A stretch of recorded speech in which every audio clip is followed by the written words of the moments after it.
Muy buenas tardes, mis queridos hermanos y hermanas. ¿Cómo han pasado el día? Excelente. Lleno de bendiciones. Gloria a Dios.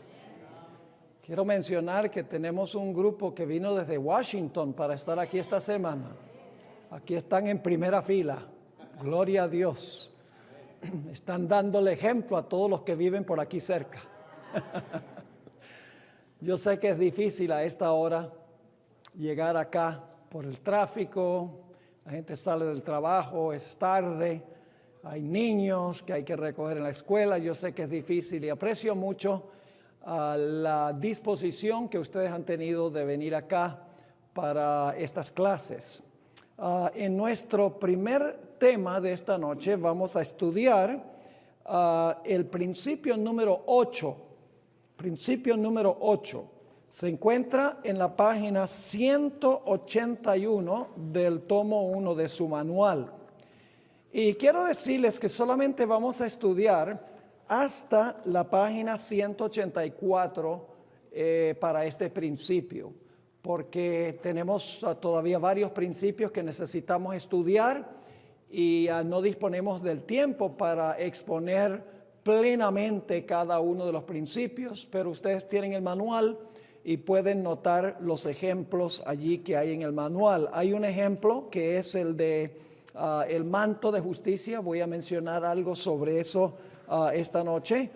También hay uno que se titula Éxodo, Gracia y Ley, cómo el éxodo de Israel de Egipto ilustra nuestra propia experiencia espiritual hoy en día. Y luego también hay otro ejemplo de este principio, del principio número 8, que es la historia del diluvio. Muestro la tipología de la historia del diluvio. Y luego finalmente un tema que me han estado pidiendo muy a menudo en diferentes sitios es el tema titulado Un árbol y un día, comparando la prueba con el árbol en el huerto del Edén con la prueba con respecto al sábado al final de la historia. Así que esos son los ejemplos que hay en el manual del principio que vamos a estudiar. Así que vamos a enunciar mayormente el principio y entonces ustedes pueden leer los materiales de apoyo. Pero antes de comenzar nuestro estudio, queremos pedir que Dios nos bendiga. Así que les invito a inclinar sus rostros con reverencia y vamos a elevar una oración al Señor. Padre Celestial, gracias por este maravilloso día que nos has concedido. Gracias te damos porque podemos reunirnos con plena libertad para abrir tu santa palabra en esta tarde. Pedimos, Señor, la presencia de tu Santo Espíritu. Pedimos que tus ángeles caminen por los pasillos de esta iglesia, abriendo mentes y abriendo corazones. Gracias, Padre, por la promesa de tu presencia. Reclamamos esa promesa en el precioso nombre de nuestro Señor y Salvador Jesús. Amén. Hoy tuvimos el privilegio de visitar Antelope Valley. ¿Han ido alguna vez a Antelope Valley en esta época del año? Si no han ido, se han perdido una de las cosas más espectaculares que hay en esta área, que es los papis, las flores primaverales que están saliendo. Es algo absolutamente espectacular. Caminamos hoy más o menos 6 millas a pie, subiendo cuestas y bajando por valles. Y qué espectacular fue. Las cosas de Dios son hermosas. Aún en este mundo de pecado y de maldad, todavía hay mucha belleza que nos habla de Dios. El hijo mío tiene un drone y tomó varias películas espectaculares con el drone. ¿Saben lo que es el drone? ¿Verdad? Un pequeño helicóptero. Y yo le he pedido que él prepare para tal vez mañana en la noche unos 2 o 3 minutos para que ustedes puedan ver desde el aire como de un helicóptero lo que nosotros vimos hoy. Espectacular. Dios es grande y su naturaleza es maravillosa. Ahora sí vamos a ir a nuestra lección. Lección número 8, el principio de lo literal y lo espiritual. Y en letra grande ustedes encontrarán lo que significa este principio. Lo que ocurrió con el Israel local y literal en el Antiguo Testamento se aplica al pueblo de Dios ahora y en el tiempo del fin, con el Israel espiritual y a nivel global. Ahora quiero leer el primer párrafo porque ahí es que se enuncia este principio y luego les voy a dar más material que ilustra este principio. Aquello que era literal y local en las profecías tipológicas del Antiguo Testamento se debe interpretar espiritual y globalmente en la era del cumplimiento. Esta es la ley que se conoce como literal, espiritual y luego literal, porque cuando lleguemos al reino, las cosas volverán otra vez a ser literales. De eso vamos a hablar en unos momentos. En el Antiguo Testamento las cosas eran literales. En la dispensación del Espíritu Santo, es decir, esta época en que estamos viviendo, lo literal se debe comprender espiritualmente. Y cuando lleguemos al cielo, lo que es literal y lo que es espiritual ahora se unirán. Es decir, en el cielo tendremos lo literal y lo espiritual juntos. Ahora, es muy importante este principio, porque la razón por la cual el pueblo judío rechazó a Cristo Jesús es porque ellos solamente vieron lo literal, no vieron el profundo significado espiritual de todas las cosas que menciona el Antiguo Testamento. Vamos un momento a Mateo 23 y el versículo 23 al 28 para que ustedes vean cuál era el problema del pueblo judío. Estos son los tales llamados ayes sobre los escribas y los fariseos.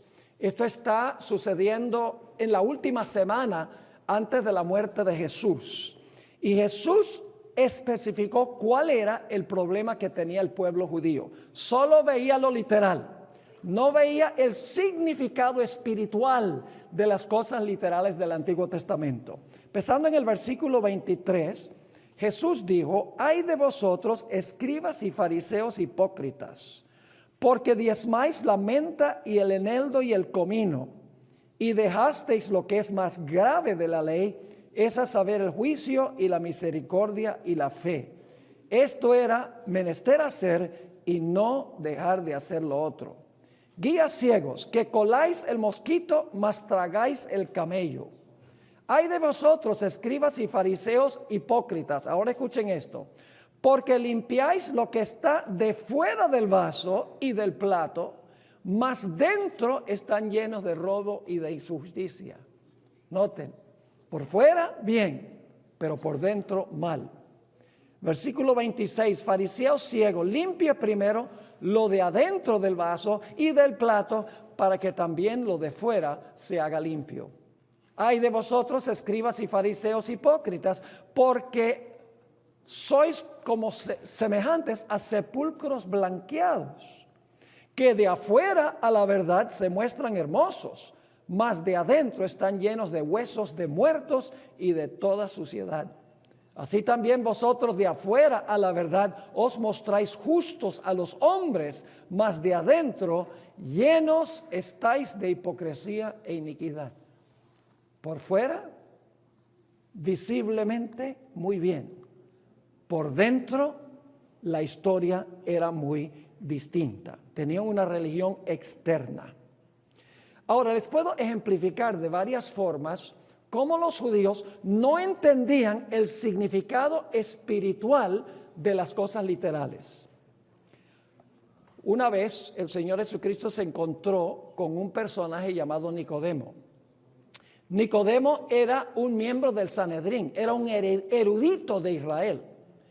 Y el Señor Jesucristo le dijo a Nicodemo: si tú no naces de nuevo, no puedes ver ni puedes entrar al reino de Dios. ¿Cómo entendió Nicodemo esas palabras si no naces de nuevo? Literalmente. Él no entendió que Jesús estaba hablando espiritualmente. Dice, ¿cómo uno puede meterse otra vez al vientre de la madre para nacer de nuevo?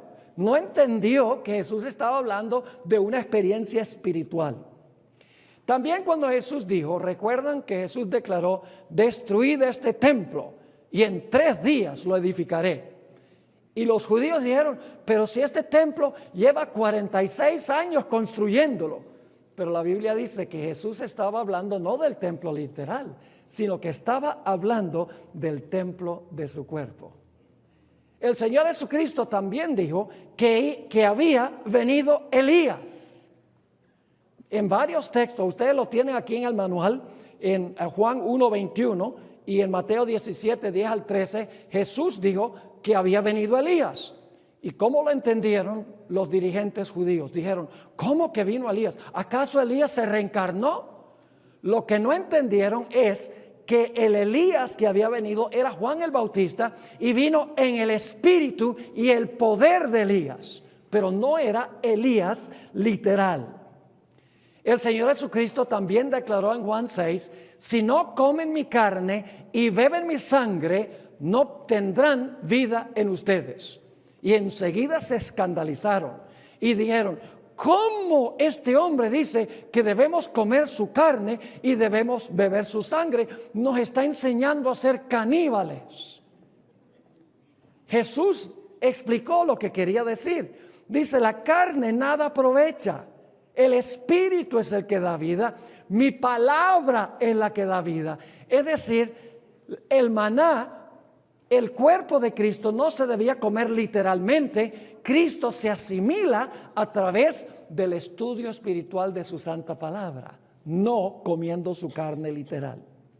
Los judíos esperaban un Mesías literal, que se iba a sentar en el trono literal, en la Jerusalén literal, y que iba a destruir a los romanos literales. No entendieron que Jesús había venido para sentarse en un trono espiritual, para librar a los seres humanos de un enemigo espiritual, el pecado, y de enemigos espirituales. No lo entendieron. Los judíos creían que la circuncisión literal la salvación. Pueden ver eso en Romanos 2, 28 y 29. Pero el Señor Jesucristo, al igual que el apóstol Pablo, explicaron que la circuncisión externa no tenía ningún significado, al menos que la gente fuera circuncidada, ¿dónde? En su corazón. Todos lo literalizaban y no entendían que todo lo literal que Dios había dado en el Antiguo Testamento tenía un profundo significado espiritual. Otra cosa que hacían los judíos, en el Antiguo Testamento Dios le había dicho al pueblo de Israel que colocara su palabra sobre sus frentes y en su mano derecha. Bueno, ¿qué estaba diciendo Dios? Que en nuestro obrar la palabra de Dios debe dirigirnos y en nuestro pensar la palabra de Dios debe dirigirnos nuestros pensamientos. Pero los judíos lo tomaron literalmente y los dirigentes judíos de la época de Jesús se ponían un brazalete con una cajita con un texto bíblico por dentro y se colgaban una filacteria aquí también en la frente, literalmente. No entendieron el significado espiritual del cual estaba hablando Moisés. Toda institución de la nación judía tenía como fin enseñar una gran realidad espiritual que se iba a pasar en el futuro. Pero los judíos no podían ver sino el cordero literal, el agua literal, los altares literales, el incienso literal, vestiduras literales, velas literales, velos del santuario literales. Es decir, su religión era externa, superficial. Y cuando Jesús procuró revelarles el profundo significado espiritual de su religión, rechazaron a Jesús. Quiero mencionarles que el catolicismo romano es muy parecido al judaísmo de la época de Jesús. El catolicismo romano también depende de meras formas externas que suplantan el significado espiritual. En la iglesia romana, en los templos hay agua literal, altares literales, sacerdotes literales, con vestiduras literales, prenden velas literales, queman incienso literal, la gente se inclina ante imágenes literales, el Papa se sienta en un trono literal y dan una interpretación literal de las profecías también. Y pierden el profundo significado espiritual. Inclusive creen que en la misa se están comiendo la carne literal de Jesús. No entienden el profundo significado espiritual. La sierva del Señor, en El Deseado de Todas las Gentes, página 356, explicó por qué los judíos rechazaron a Jesús. Lee así, en esta cita corta, estamos en la mitad de la página 182. No deseaban el misterioso reino espiritual del cual Jesús hablaba. Y en otra cita que encontramos en El Deseado de Todas las Gentes, página 624, la sierva de Dios dice: los discípulos no comprendían la naturaleza espiritual del reino de Cristo, aunque Él se la había explicado tantas veces. Así que el pueblo judío no veía sino lo literal. Igual que la iglesia romana hoy en día se enfoca en lo que es literal. Pero todo lo que era literal en el Antiguo Testamento ahora se debe entender espiritualmente, tiene un significado espiritual. Y cuando lleguemos entonces al reino, ya nuevamente las cosas serán literales. Ahora, hay un ejemplo de este principio que quiero trazar ahora, está en la mitad de la página 182. Este resumen que tengo aquí se expone más plenamente comenzando en la página 184 del manual y se cubre en unas 10 páginas, pero no tenemos tiempo de hacer todo el estudio completo. Así que solamente voy a explicar la síntesis que tenemos aquí en la mitad de la página 182, a donde dice mantos. Originalmente, cuando Dios creó a Adán y Eva, la Biblia nos dice, y también el Espíritu de Profecía, que Dios cubrió a Adán y Eva con un manto de luz. El manto que usa Dios, según el Salmo 104, no es un manto compuesto de tela. El manto de Dios es que está cubierto de gloriosa luz, manto blanco de luz. Y en el material de apoyo de esto yo presento varios versículos que indican que el manto blanco es sencillamente un manto de luz. Así que Dios cubrió a Adán y Eva con un manto de luz. Pero ese manto de luz, literal, representaba el hecho de que ellos eran justos ante Dios porque eran obedientes a Dios. Es decir, tenían un manto espiritual que era su justicia y un manto literal de luz que anunciaba que ellos eran justos ante Dios porque eran obedientes. Es decir, tenían un manto espiritual y tenían también un manto literal de luz. Después del pecado, algo sucedió con Adán y Eva. En primer lugar, perdieron el manto espiritual porque perdieron su justicia. Se volvieron desobedientes. Perdieron el manto espiritual, el manto de justicia. Pero no solo perdieron el manto de justicia, lo perdieron primero porque desobedecieron. ¿Cuál fue la consecuencia de haber perdido el manto de luz por haber desobedecido a Dios? De luz espiritual. Perdieron también el manto ¿qué? El manto literal de luz. Es decir, que cuando pecaron, perdieron el manto espiritual, su justicia, y como resultado, el manto de luz también desapareció. Perdieron los dos mantos, el espiritual y también el manto ¿qué? Literal. El plan de la salvación tiene como propósito restaurar los dos mantos. En primer lugar, restaurar la justicia del ser humano, el manto espiritual. Y finalmente, restaurar el manto literal de luz que tenían Adán y Eva originalmente en el huerto del Edén. Pero la pregunta clave es cómo se podían restaurar los dos mantos. ¿Cómo se podía restaurar la justicia, el manto de justicia y el manto glorioso de luz literal que cubría a nuestros primeros padres? Ningún ser humano podía lograrlo.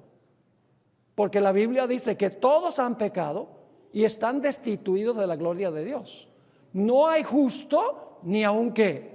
No hay justo ni aun uno. Así que el ser humano en sí mismo no podía restaurar el manto espiritual de justicia y el manto literal de luz. La única esperanza estaba en primer lugar que el Señor Jesucristo viniera a esta tierra para tejer un manto de perfecta justicia por su obediencia que nos pudiera ofrecer a nosotros. Para que nosotros, reclamándolo como Salvador, Cristo nos da su justicia, nos cubre con el manto de su justicia. Y Jesús, por su vida perfecta, tejió el manto perfecto de justicia, el manto espiritual de justicia. Cada vez que Jesús obedeció, cuando vino una prueba, le añadió un hilo al manto espiritual. Y cuando Jesús dijo en la cruz, consumado es, el manto de justicia estaba completo y disponible para cada ser humano, para cubrir la vergüenza de su desnudez espiritual. Pero el hombre tenía otro problema.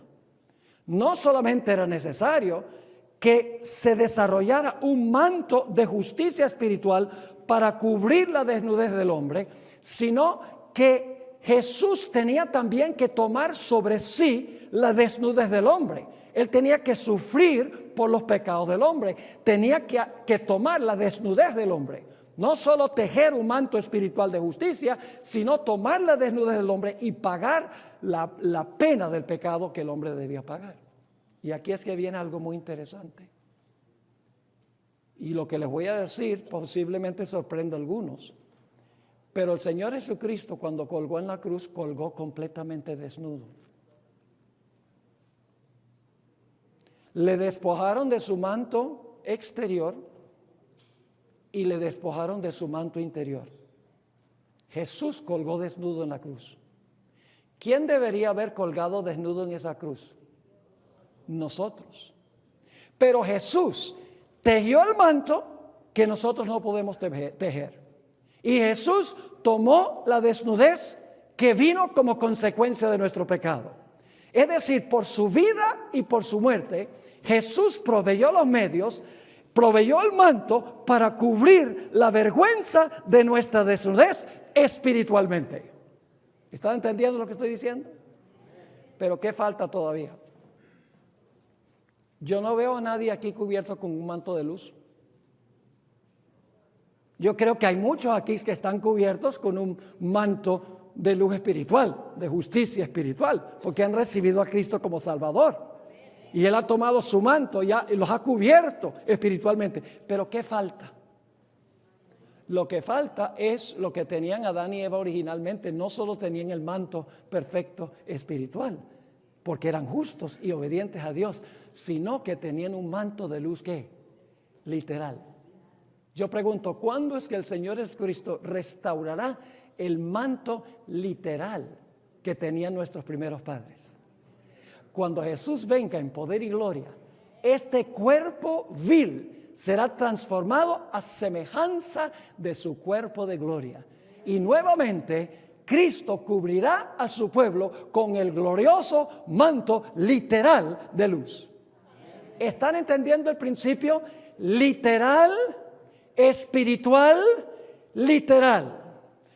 En el Edén, un manto espiritual, su justicia, un manto literal, la luz. Después del pecado, manto espiritual para cubrir la desnudez espiritual. Y cuando Cristo venga, justicia perfecta y un manto literal de luz. Es decir, se habrá restaurado lo que se perdió en el principio. Esa es una ilustración del principio que estamos estudiando. Ahora, hay varios otros ejemplos que quiero darles en nuestro estudio. Noten lo que dice 2 de Corintios 5:17. 2 de Corintios 5:17. ¿Están entendiendo el principio, hermanos y hermanas? ¿Están entendiendo el principio, sí o no? Espero que sí. En el Antiguo Testamento, ¿La gente bebió agua literal que salió de la roca literal, sí o no? ¿Y cómo se cumple eso hoy en día? ¿Tenemos que ir a otra roca literal para tomar agua literal? No. ¿Quién es la roca? Es una roca espiritual. ¿Y el agua qué es? El Espíritu Santo. Pero yo pregunto, cuando lleguemos al reino, ¿vamos a tomar agua literal del río de vida literal? ¿Cómo no? Ese es el principio. Ahora, fíjense. Dice en 2 Corintios 5 y el versículo 17, de modo que si alguno está en Cristo, nueva criatura es. ¿Cuántos aquí son nuevas criaturas? Pero yo los veo igualitos que antes que se entregaran a Jesús. ¿En qué sentido somos nuevas criaturas? No físicamente, literalmente, sino que espiritualmente, porque estamos en Jesús. Así que dice, de modo que si alguno está en Cristo, nueva criatura es, las cosas viejas pasaron, y aquí todas son hechas nuevas, pero espiritualmente nuevas. ¿Cuándo serán literalmente nuevas? Cuando Cristo transforme este cuerpo vil y estemos en el reino, entonces se cumplirá literalmente lo que dice este versículo. ¿Cuándo es que nosotros recibimos la vida eterna? Mucha gente dice, bueno, cuando lleguemos al cielo vamos a tener vida eterna. Pero según eso, nosotros podemos tener vida eterna ahora mismo. ¿Cómo? Pues vamos a ir a 1 de Juan 5 y el versículo 11 y 12. 1 de Juan, el capítulo 5 y el versículo 11 y 12. 1 de Juan se encuentra inmediatamente cerca del libro de Apocalipsis. 1 de Juan, capítulo 5 y el versículo 11 y 12. Dice allí, y este es el testimonio, que Dios nos dará la vida eterna.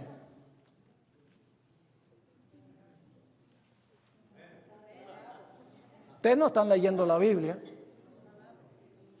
No dice eso. Que Dios nos ha dado vida eterna. Y esta vida está en su Hijo. El que tiene al Hijo tendrá la vida. No. Dice, el que tiene al Hijo tiene la vida. Y el que no tiene al Hijo de Dios no tiene la vida. ¿En qué sentido tenemos la vida? Si tenemos al Hijo. ¿Literalmente? No, porque el cementerio está lleno de gente que tiene vida eterna. Pastor, ¿cómo dice usted que el cementerio está lleno de gente que tiene vida eterna? Sí, tiene garantizada la vida eterna. Que la muerte es solo provisional. Ahora, la vida eterna que tenemos la recibimos como garantía. En el futuro, literalmente basado en nuestra recepción de Cristo Jesús ahora, espiritualmente. Yo pregunto, ¿podemos nosotros comer maná hoy? ¿Podemos comer maná hoy? Sí, no, pastor, no podemos. Claro que sí. Vamos a Juan 6. Juan 6, 48 al 51. Espero que estén entendiendo el principio. Juan, el capítulo 6 y el versículo 48 al versículo 51. Dice allí lo siguiente. Yo soy el pan de vida, está hablando Jesús. Vuestros padres comieron el maná en el desierto y son muertos. Este es el pan que descendió del cielo para que el que de él comiere no muera. ¿Podemos comer el maná? ¿Qué representa el maná? El maná representa la palabra de Dios. No solo de pan vivirá el hombre, y está hablando del maná, más de toda palabra que sale de la boca de Dios. Entonces, ¿podemos comer maná espiritualmente hoy? Estamos comiendo maná esta noche. ¿Sí o no? Así que dice, yo soy el pan vivo que descendió del cielo. Si alguno comiera de este pan, ¿vivirá qué? Para siempre. Pero comemos ahora espiritualmente. Pero yo pregunto, cuando lleguemos al reino, el Señor nos va a dar maná literal. Lo va a colocar sobre la mesa, maná de verdad. Imagínense usted qué privilegio será probar cómo era el maná. Eso lo dice En Apocalipsis 2:17 dice, nos dará a comer del maná escondido. Y está escondido porque está en el arca del pacto. Ahí comeremos literalmente maná, pero ahora lo comemos ¿qué? Espiritualmente. Y la gente en el Antiguo Testamento, ¿cómo lo comía? Literalmente, pero debían entender que representaba algo espiritual. ¿Podemos nosotros comer del árbol de la vida hoy? Fíjense esta cita tan interesante de la hermana White. Testimonios para la Iglesia, tomo 8, página 303. Después de la entrada del pecado, el labrador celestial trasplantó el árbol de la vida al paraíso de lo alto, pero sus ramas se extienden por encima de sus murallas hacia el mundo abajo. Por la redención comprada por la sangre de Cristo, todavía podemos comer de su fruto vivificante. Hoy podemos comer del árbol de la vida. ¿Cómo? ¿Literalmente? No, espiritualmente. Yo pregunto, cuando lleguemos al cielo, ¿vamos a comer literalmente del fruto del árbol de la vida? Bienaventurados los que guardan sus mandamientos, para que su potencia sea en el árbol de la vida y que entren por las puertas a la ciudad. Adán y Eva comían literalmente del árbol de la vida. ¿Cómo comemos hoy del árbol de la vida? Espiritualmente, recibiendo a Jesús. ¿Comeremos literalmente otra vez del árbol de la vida como Adán y Eva? ¿Cómo no? Ahora, en el Antiguo Testamento había un templo literal. ¿De acuerdo? El templo era literal. Y fue construido de acuerdo al modelo de ¿qué? El modelo que le mostró Dios a Moisés y luego le mostró a David y a Salomón en el monte. Es decir, Dios le mostró una maqueta del santuario celestial. En el Antiguo Testamento el templo era literal, ¿sí o no? Sí, era literal. Hoy, ¿qué clase de templo hay? ¿Cuál es el templo hoy? El templo hoy, según el apóstol Pablo, es la iglesia. El templo es mundial. El templo es espiritual. ¿Sobre qué está edificado el templo espiritual hoy? Sobre los apóstoles y profetas. Pueden leer en Efesios 2. Dice, en Efesios 2, 19 al 22 dice, edificado sobre, el templo está edificado sobre los apóstoles y los profetas. Cristo Jesús es la que la piedra principal del ángulo, y nosotros somos las piedras edificadas sobre los fundamentos y la piedra principal. ¿Cristo es una piedra? ¿Literalmente es una piedra? No. ¿Qué representaba la piedra principal del ángulo del templo en el Antiguo Testamento? Espiritualmente Jesús. ¿Qué representaban las otras piedras fundadas? Los apóstoles y los profetas. ¿Qué representaban las piedras? Los creyentes.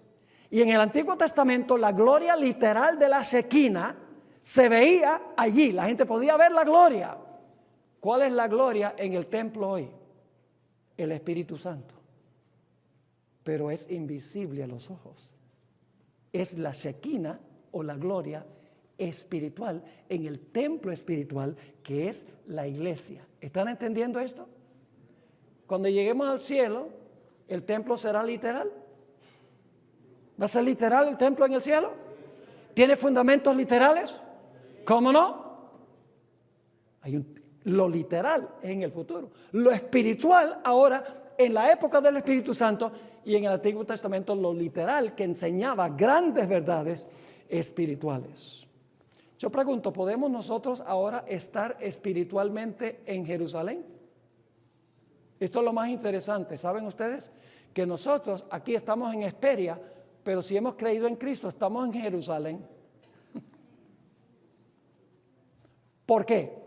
Porque somos ciudadanos de Jerusalén. Por eso, no estamos físicamente en Jerusalén, pero somos ciudadanos de Jerusalén. Ahora yo pregunto, cuando lleguemos al cielo, ¿entraremos a la Jerusalén literal? Sí, lógicamente. ¿Será que nosotros ahora podemos tomar el agua del río de la vida? ¿Se puede tomar hoy el agua que salió de la roca? ¿Cómo no? Hemos leído Juan 7, 37 al 39, también la experiencia de la mujer samaritana. Jesús dijo, el que tenga sed, venga a mí y beba. Entonces Jesús nos manda agua, H2O. No quiero ser sacrílego. ¿Qué quiere decir Jesús cuando dice, el que tiene sed, venga a mí y beba? ¿Está hablando literalmente? No, el agua representa el Espíritu Santo. Es decir, bebemos espiritualmente ahora el agua que es el Espíritu Santo. Pero yo pregunto, cuando lleguemos al reino, ¿vamos a beber del agua literal del río de la vida? Lo dice Apocalipsis, el capítulo 22. El Espíritu y el Señor dice, vengan a beber del río del agua de vida. La sierva de Dios dice en el tomo 7 de los testimonios, página 147, hablando de los redactores de los periódicos adventistas que se publicaron en su época, dice, los redactores de nuestros periódicos, los maestros de nuestras escuelas, los presidentes de nuestras asociaciones, todos necesitan beber de los raudales puros del río del agua de la vida. Qué interesante. Podemos beber el agua. Ahora yo pregunto, ¿podemos nosotros hoy morir, ser sepultados y resucitar? ¿Podemos? ¿Qué vimos ayer aquí en la iglesia? Un bautismo. ¿Y qué pasó con el que se bautizó? ¿Murió? ¿Lo sepultaron? ¿Salió del agua vivo? Entonces, ¿es posible ahora morir, ser sepultado y resucitar? Claro que sí. ¿Y qué va a hacer Cristo cuando Él venga? Ya no va a ser espiritual. Si morimos en Cristo y fuimos sepultados, literalmente, resucitaremos literalmente. Yo espero que ustedes estén entendiendo este principio. Todas las historias del Antiguo Testamento, todas las profecías, son eventos literales y locales que enseñan en este tiempo grandes realidades espirituales mundiales que se aplican no al Israel espiritual, sino que se aplican a todos los seres humanos. ¿Podemos nosotros resucitar espiritualmente hoy? ¿Cómo no? Noten Juan 5, 24. Juan 5 y el versículo 24. Dice Jesús aquí, en este versículo, de cierto os digo, el que oye mi palabra y cree al que me ha enviado, tiene vida eterna y no vendrá a condenación, mas pasó de la muerte a la vida. El que recibe a Cristo resucitó de los muertos espiritualmente. Pero cuando Cristo venga, los que estaban en Cristo, que murieron, van a resucitar literalmente. Yo pregunto, ¿podemos nosotros hoy en día nacer de nuevo? ¿Literalmente? No, ¿cómo? Espiritualmente. ¿Saben que el apóstol Pablo inclusive nos dice que ahora mismo estamos sentados con Cristo en el cielo? Sí, pero pastor, nosotros no estamos sentados allá, estamos sentados en Hesperia. Vamos a leer el texto. Se encuentra en Efesios 1 y el versículo 3. Efesios, el capítulo 1 y el versículo 3. Fíjense que aquí no dice que nos sentaremos, dice estamos sentados. Efesios 1:3 dice, bendito el Dios y Padre del Señor nuestro Jesucristo, el cual nos bendijo con toda bendición espiritual en los lugares celestiales. ¿Cómo? En los lugares celestiales en Cristo. Esa es la clave. Estamos allá ¿en quién? En Cristo. Ahora vamos al capítulo 2 y el versículo 6.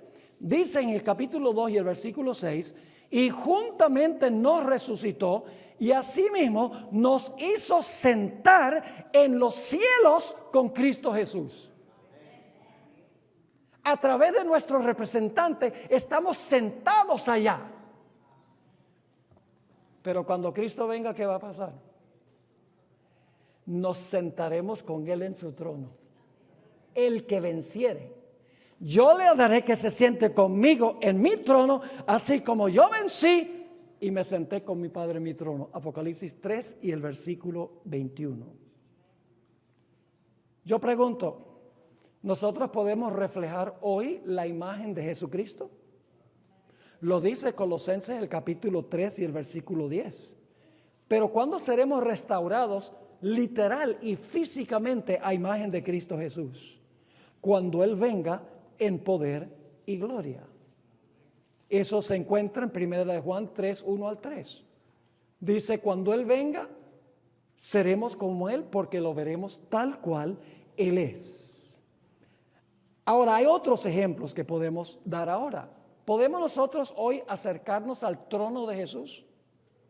¿Podemos acercarnos al trono de Jesús hoy? Sí. ¿Cómo lo hacemos? ¿Cómo nos acercamos al trono de Jesús hoy? Hay que ir a NASA y montarse en un cohete. Y entonces vamos allá al trono de la gracia donde Jesús intercede. Usted sabe, no estoy tratando de ser sacrílego, lo que quiero es recalcar el punto. En Hebreos 4:14 dice, acerquémonos pues al trono de la gracia. Es decir, podemos acercarnos por fe hoy. Podemos allá entrar al santuario con Jesús, por fe, espiritualmente. Pero cuando Jesús venga, entraremos físicamente al santuario o al templo. Ahora, ¿podemos nosotros contemplar el cielo hoy? Lo podemos contemplar hoy. Cosas que ojo no vio, ni oído oyó, ni ha entrado en corazón de hombre, son aquellas cosas que Dios ha preparado para los que le aman. Ahora, al pie de la página 183, tenemos un párrafo muy importante.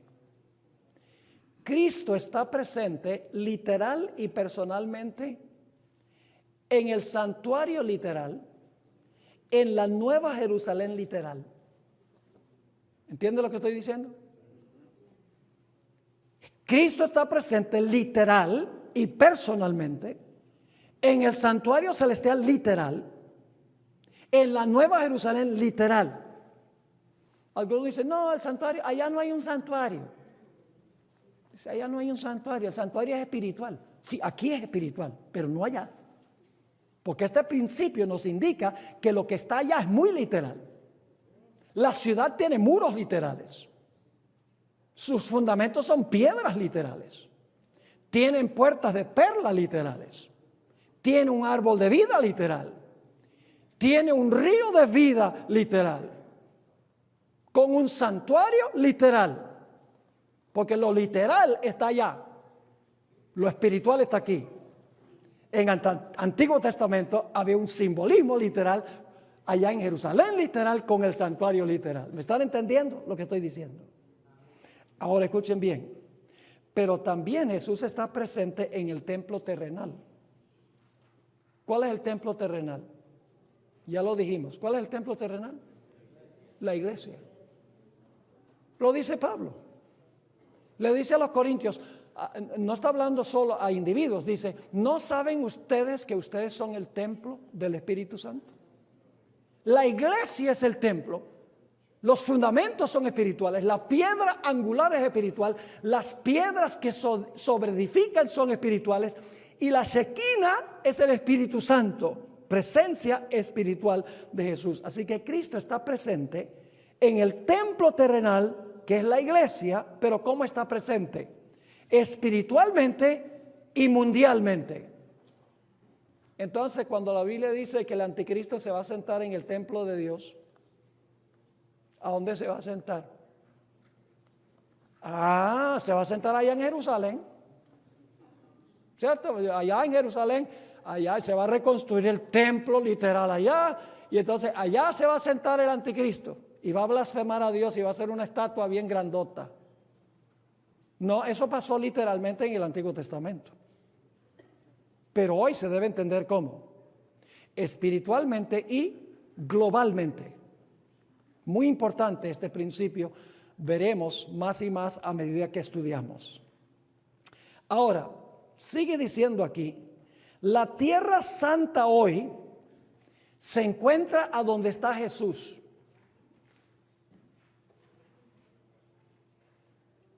¿Están de acuerdo con eso? Que la tierra santa hoy está donde está Jesús. ¿Cómo no? ¿Qué es lo que hace que un lugar sea santo? La presencia de Dios. ¿Y a dónde está presente Jesús hoy? Espiritualmente. Donde hay 2 o 3 reunidos en su nombre. En todo el mundo. Entonces, ¿cuál es la tierra santa hoy? La tierra santa no está en Jerusalén. Es más, la hermana White tiene una cita donde dice que la maldición está sobre Jerusalén y no será un lugar santo hasta que Jesús venga y purifique la tierra. Pero todo el mundo hoy dice, ay, me gustaría ir a visitar Tierra Santa. Y caminar a donde caminó nuestro querido Señor Jesús. Seguir sus santos pasos en esa tierra santa. No, esa tierra ya no es santa. Porque hoy el templo no está allá. El templo es global, en la iglesia. Y por lo tanto, la Shekinah es global. Y el Israel es global. Entonces, ¿dónde se va a sentar el anticristo? En la iglesia global. ¿Me están entendiendo lo que estoy diciendo? Y todo el mundo hoy en día está mirando ¿dónde? ¿A dónde están mirando los evangélicos? Ay, en Jerusalén. Ay, allá van a venir los árabes, van a venir los rusos y van a atacar a los judíos. Pero entonces Cristo va a intervenir y va a librar a los judíos allá. Claro, después del rapto de la iglesia. Un falso panorama que carece completamente de espiritualidad. Porque no entienden este principio de lo que era literal, con el Israel literal, localmente en el Antiguo Testamento. Hoy se entiende globalmente con el Israel espiritual. Así que, al pie de la página 183, así es que el templo terrenal es global, mientras que el templo celestial es ¿qué? Local en la Nueva Jerusalén. Es decir, Jesús está en 2 lugares a la vez. ¿Cómo puede estar Jesús en 2 lugares a la vez? Está presente personal y físicamente ¿dónde? En el cielo, en el santuario celestial. Pero está espiritualmente presente aquí por medio del Espíritu Santo. Y saben que yo puedo también estar presente en 2 lugares. Ahora estoy presente, ¿en qué sentido? Espiritualmente. ¿Cuándo estaré presente literalmente? Cuando el Señor Jesucristo regrese en poder y en gloria. Nosotros también podemos estar en 2 lugares a la vez. Podemos estar aquí en la tierra, literal y personalmente, pero podemos entrar al santuario celestial espiritualmente por la fe. Colosenses 2, 12 y 13 nos informa que ya hemos sido trasladados ahora mismo al reino de Cristo. Estamos aún ahora, sentados con Cristo en el cielo, espiritualmente. Pero se nos dice que nos sentaremos literalmente en su trono cuando vuelva por segunda vez. ¿Cuántos entienden el principio? Levanten la mano los que entienden este principio. No sean flojos. No sé cómo lo puedo explicar mejor.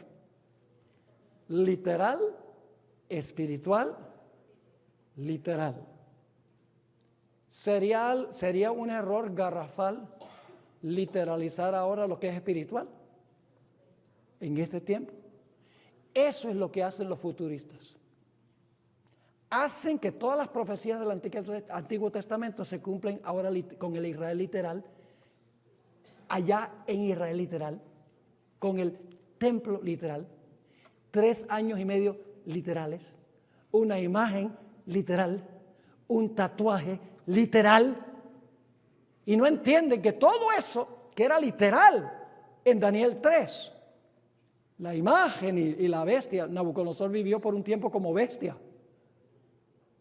y el mandato a adorar, y el decreto de muerte, y la liberación de los jóvenes del horno, eso todo fue literal, allá en un valle literal, en Babilonia literal, donde corre el Éufrates literal. 3 israelitas literales, echados en un horno literal. Y Cristo literalmente entra al horno y los libra. Pero hermanos y hermanas, en este periodo de la historia, lo que sucedió literalmente allá, ahora se debe entender espiritualmente. La imagen ya no es una estatua, la imagen representa algo espiritual, representa el momento cuando los Estados Unidos hace una réplica del papado uniendo la iglesia con el Estado. La marca no es un tatuaje, la marca en realidad es una señal, la observancia del santo día sábado de Dios es una marca espiritual, no una marca literal. No tiene nada que ver con el código ese con que marcan los productos en el supermercado. Ni tampoco será un microchip.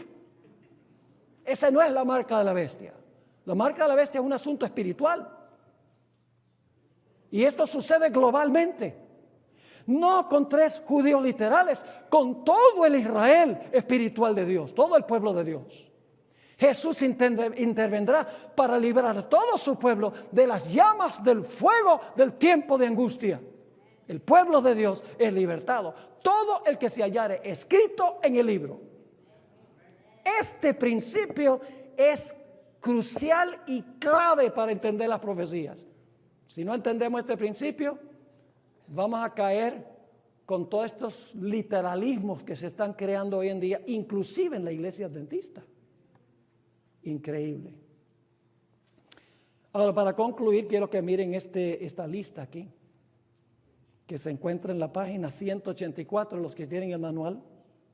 Y los que no tienen el manual, todavía hay esperanza de que puedan conseguir el manual. Todavía hay algunos, aunque se han ido muchísimos. Les recomiendo, hermanos y hermanas, que hagan el sacrificio. Vale la pena, se los aseguro. Estamos solamente cubriendo un poquito del manual. Son 585 páginas. No estamos cubriendo ni la mitad de eso en este curso. Lo que me importa es que entiendan los principios y darles una que otra ilustración para que lo puedan entender. Pero hay exposiciones plenas y completas, historias completas en el manual que ilustran los principios que estamos estudiando. Noten donde dice ejemplos extensivos de este principio. Tenemos solamente casi 5 minutos. La historia de Elías es tipológica. En el Antiguo Testamento, escuchen bien, y no voy a poder pasar por toda esta lista que tenemos aquí. En el Antiguo Testamento, Elías era un personaje literal. El rey era un rey literal. Jezabel era una prostituta literal. Y tenía falsos profetas literales. Y adoraban al Dios Sol literal. ¿Cómo se aplica eso hoy en día? Aplicando el principio. ¿Elías va a ser una sola persona? No. Es una iglesia ¿qué? Global, que predica el mismo mensaje que predicó Elías. ¿Y la ramera quién sería? Sería una prostituta, una mujercita. No. Se sienta sobre muchedumbres, naciones, lenguas y pueblos. Es un sistema mundial que se llama Babilonia. Y tiene un falso profeta que le ayuda. También se le llama las hijas de la ramera. Y al final de la historia no es una prueba que tiene que ver con el Dios Sol literal, sino con el día del sol. ¿Me están entendiendo el principio? La destrucción de Sodoma y Gomorra, qué interesante esa historia. En la serie de Génesis yo tengo todo un tema de 1 hora sobre esa historia de la destrucción de Sodoma y Gomorra. Antes de la destrucción vienen 3 ángeles a visitar a Abraham. Wow, 3 ángeles. Hermanos, yo les dije que cuando estudiamos la Biblia hay que pensar, ¿por qué razón hay 3 ángeles? ¿En qué otra parte de la Biblia hay 3 ángeles? ¿Será que hay alguna conexión? Apocalipsis 14. Si ustedes estudian la historia, y solamente tenemos 2 minutos, 30 segundos todavía, si ustedes estudian esta historia, van a encontrar que el primer ángel se queda con Abraham allí. Y Abraham le dice, ¿vas a destruir a los justos en la ciudad con los injustos? 650 justos. Y luego reduce y dice, si hay 30 justos, y baja y baja. Y luego dice, ¿no hará el juez de la tierra lo que es justo? ¿Cuál es el mensaje del primer ángel? La hora de su juicio ha llegado. El segundo ángel en Sodoma le dice a Lot y a su familia, salgan de aquí. ¿Qué dice el mensaje del segundo ángel? Salgan de Babilonia. Y luego el tercer ángel dice que el que no salga, fuego y azufre caerá. Y luego cae fuego y azufre, la misma expresión, ahí en Génesis el capítulo 19. Me van a decir ustedes que no hay una relación entre esas historias. Y había un remanente fiel, que era ¿quién? Lot, el remanente fiel, que salió de la ciudad y salvó su vida. Las historias son tipológicas. La historia del éxodo de Israel de Egipto junto al Mar Rojo, cuando cantaron el cántico de Moisés. ¿Por qué creen ustedes que en Apocalipsis dice que los redimidos van a cantar el cántico de Moisés y del Cordero? Debe ser que la liberación por el Cordero se va a parecer mucho a la liberación en los días de Moisés. Está diciendo, estudia toda la historia del éxodo y la liberación de Israel de sus enemigos, porque eso se va a repetir no con un mar literal allá, sino que se va a repetir a nivel global con el remanente de Dios. Eso es lo que están diciendo estas historias, mis hermanos y hermanas. Lo que ocurrió literalmente y localmente en el Antiguo Testamento se va a cumplir espiritualmente y globalmente al final de la historia. Ustedes ven aquí en esta lista otros ejemplos y solamente puse algunos en el manual. Podríamos tomar todas las historias del Antiguo Testamento. Todas las historias de Génesis son profecías, no son solo historias, son profecías. Así que nosotros necesitamos dedicarle tiempo a la palabra y aplicarles sanos principios de interpretación. Oremos. Padre, gracias te damos por este principio que tu palabra revela claramente. Te ruego que nos ayudes a asimilar este principio, aprender a aplicarlo para que podamos comprender el profundo significado espiritual de tu palabra. Gracias, Padre, por escucharnos. Te lo imploramos en el nombre de Jesús. Amén.